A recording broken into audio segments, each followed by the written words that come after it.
I am Graham, a trucker who reads a lot of books. My goal is to be a full-time author and illustrator. You're helping me get there by watching this video, so thanks. Now on to the video. Oh, I finished a lot of books over the weekend. Heretics game by Rob Cruzy. It's the sequel to Codex Babylon, which I reviewed earlier this year on the channel.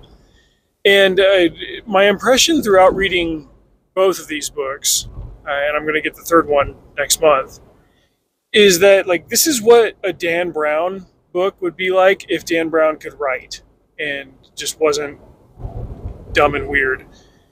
The premise for this one, there's this secret group that's trying to fight a demonic invasion. The demons are using the internet and technology and government and a whole amalgamation of things to invade our world, the shadows, as it were.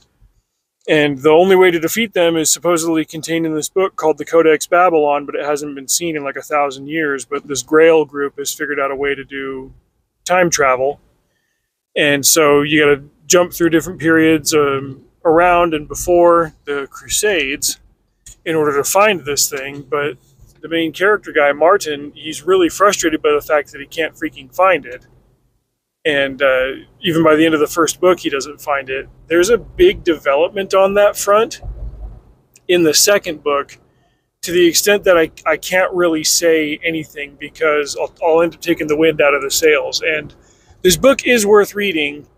I did get through it faster because it was audio versus it being on print, but I will also say that the second two books in this trilogy are shorter than the first one. So, Rob had a good idea. He took his time setting it up to the extent that he needed to with the first one, and then he's just chasing that idea and developing it and exploring it in the next two, and I'm confident that it will end satisfactorily because he's shown before that he can actually write an ending. I've enjoyed just about every series of his that I've picked up to read. He's got this one called The Kingdom of Dis, and it's like dystopia, this and the other thing. I don't think I quite finished the first one. I couldn't get into that series. But I really like his Mercury series, and I love his Mammon series. He also wrote Dream of the Iron Dragon. That's where future astronauts also travel through time, and they get dropped 1,100 years ago during the peak of Viking times in Europe. And I think I'm going to compare Codex Babylon to that one because it was a good series. I enjoyed it. There were also parts where it slowed down and dragged a little bit just because it was basically historical time travel fiction, and it was set in a period that I know very little about in terms of chronology and the impact of meeting certain figures and being in certain places at certain times. I get the general gist of the Crusades, but that's not a time period or a sequence of events that I have studied to any significant degree. And just like the Iron Dragon books were set in Viking times, Codex Babylon is set in Crusade times, at least when they get to the time travel part. And for that reason, I'm sure that a lot of the historical stuff is just kind of going over my head. But Martin continues to work with Grail in this second one, and there are developments and revelations and setbacks, and especially in the second half of the book, there are some major gut punches to me as a reader, as a father, as a husband, where it's that would suck to go through that. But he finds ways to keep it fresh and keep it intriguing, and so a hearty endorsement to that series.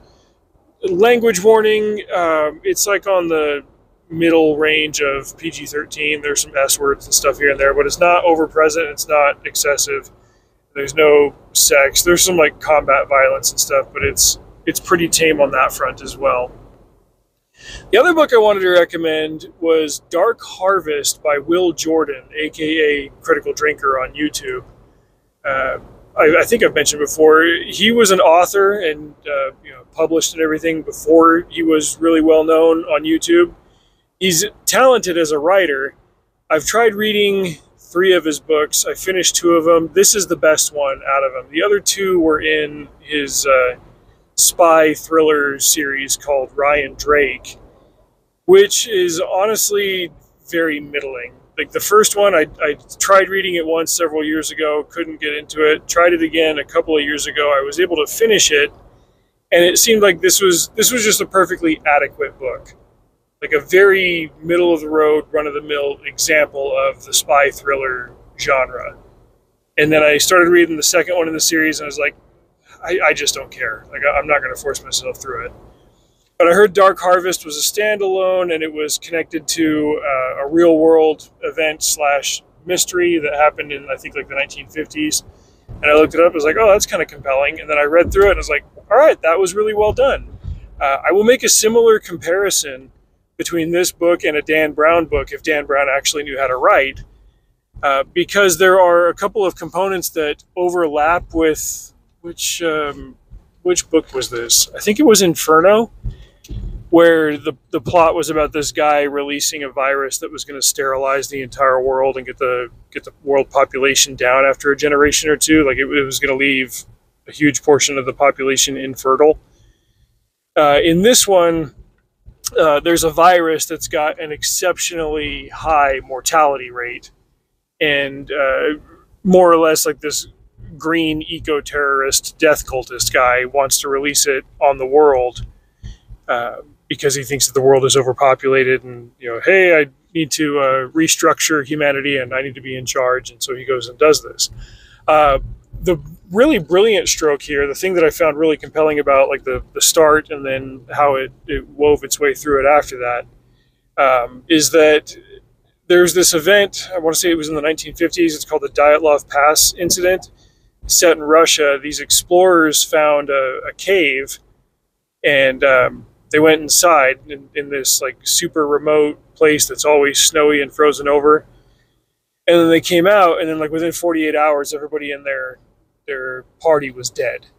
And the way Drinker writes the story, there was a caveman, a cave woman, a girl who got this virus 10,000 years ago and wandered up into the caves, and she froze. And 10,000 years later, in the middle of the 20th century, these Russian explorers find the cave, and one of them contracts the virus. And then later, when he's around the campfire and he warms up, like this virus replicates fast and acts fast, and he goes crazy and everybody else goes crazy, and they're all killing each other, and then they all die from the virus. And then somebody finds the virus sample in the 21st century, and kind of bold of Drinker here to write this in the year 2019, but that's when it was set. It came out in 2022, the book did. But then somebody finds this sample and starts like intentionally spreading it at London Heathrow Airport because it's like the busiest transport hub in the world, and it'll spread the virus the fastest. And the main character, I don't even remember his name. We'll just call him Leo Marshall because he's some combination of law enforcement and military experience dude. He's got to team up with smart and self-confident science woman, and they've got to get together and use their combined skills to find out who's spreading this thing and how to stop it. And so it's a pandemic story, but it's done well. I think the writing and the characterization was better than the Ryan Drake books that I read.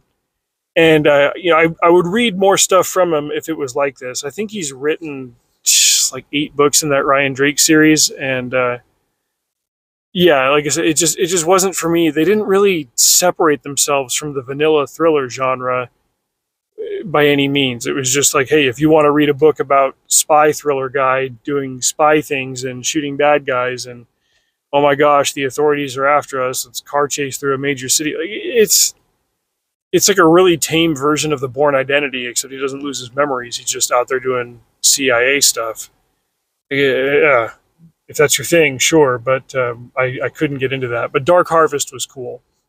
So I guess the subject of this video, the theme is, what if Dan Brown could actually write? He would probably write books like this instead of the humdrum claptrap that he's become known for over the last 20 years. But anyway, both of these books are a recommend. Content warning on Dark Harvest. It's a lot more like R-rated as far as the language and the violent stuff compared to Heretics game, but still a recommend. It didn't like make my best of year list, but I gave it 4 stars. That one was worth a read, but yeah, I don't recommend his other stuff.